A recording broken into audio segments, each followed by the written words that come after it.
ولا تصعر خدك للناس ولا تمش في الارض مرحا، اور اپنے گال پھلا کر نہ رکھو. یہ عام طور پہ ترجمہ کر دیا جاتا ہے کہ غرور کی کیفیت جب ہوتی ہے تو انسان جو ہے وہ کشادہ پیشانی سے لوگوں سے نہیں ملتا، سیدھا بات نہیں کرتا، بڑا ذرا سا گردن میں خم. سعر اصل میں کہتے ہی ہیں، اونٹ کو ایک بیماری ہوتی ہے جس سے اس کی گردن ٹیڑھی ہو جاتی ہے، یہ سعر ہے.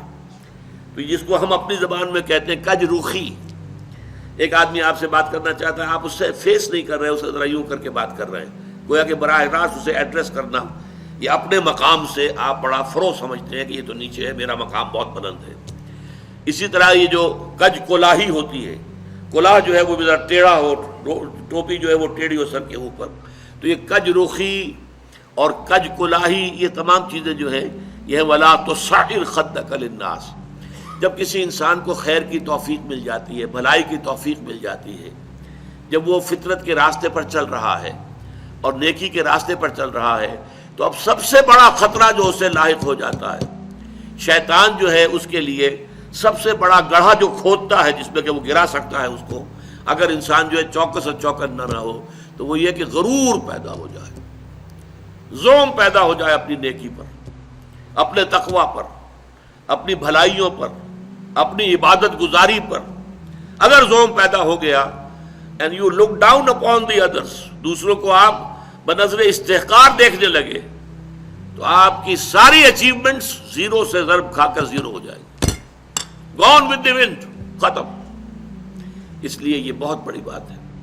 حدیث میں آیا ہے لن يدخل الجنہ من کان فی قلبہ مثقال ذرۃ من کبر. وہ مثقال ذرہ پھر آ گیا، یا جنت میں ہرگز داخل نہیں ہو سکے گا وہ شخص جس کے دل میں ذرے کے ہم وزن بھی تکبر ہوگا.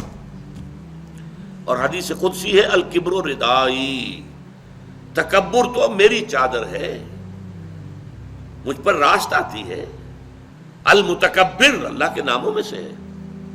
هو اللہ الذی لا الہ الا هو الملک القدوس السلام المومن المہیمن العزیز الجبار المتکبر. وہ المتکبر ہے، المتعال ہے، بہت بلند ہونے والا اور بہت تکبر کرنے والا. لیکن بندے کے لیے نہیں. بندے کے دل میں اگر تکبر آ گیا تو اس کی ساری نیکی، سارا تقوی زائل ہو جائے گا.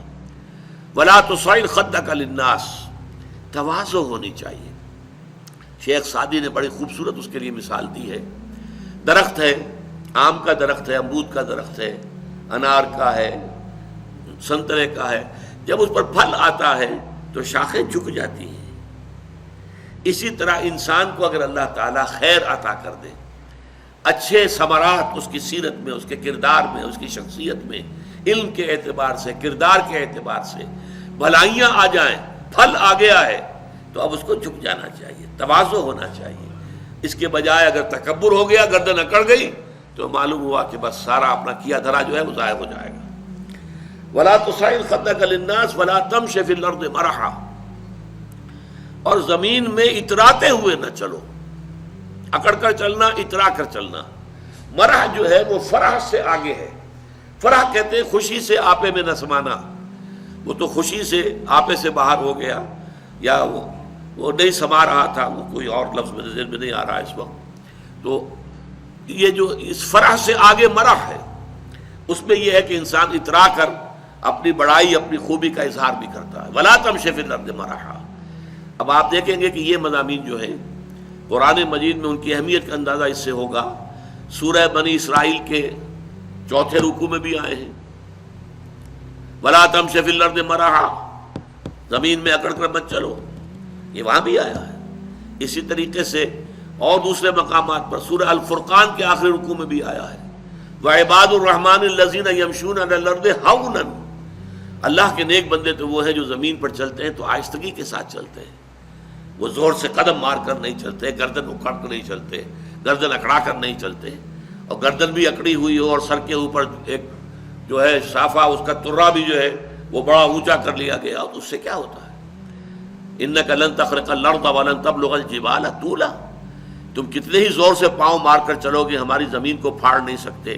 اور کتنی ہی گردن اکڑا لو اور کتنا ہی ترا چڑھا لو، پہاڑوں کی بلندی تک تو نہیں پہنچ سکتے۔ تو یہ در حقیقت مضمون بہت اہم ہے، متعدد مقامات پر آیا ہے، اور سورۃ الفرقان کا جو آخری رکوع ہے وہ تو ہمارے منتخب نصاب میں ہے، اور وہ تفصیل سے ہم پڑھیں گے۔ تو ولا تصعر خدك للناس ولا تمش في الارض مرحا ان اللہ لا يحب كل مختال فخور۔ یقیناً اللہ تعالیٰ کو بالکل پسند نہیں ہے جو اکڑ کر چلنے والے ہیں اور شیخی خورے ہیں۔ مختال کا لفظ بڑا پیارا ہے، یہ خیل سے بنا ہے۔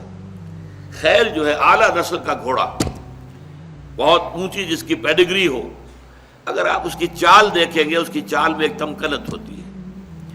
جب انسان اپنی چال میں یہی تمکنت اختیار کرتا ہے تو یہ اختیال ہے، گویا کہ خیل کا سا انداز اختیار کرنا اپنے چلنے میں، خیل سے باب افتعال بنا اختیال۔ تو اللہ تعالیٰ کو بالکل پسند نہیں ہے کل مختال فخور، فخر کرنے والے۔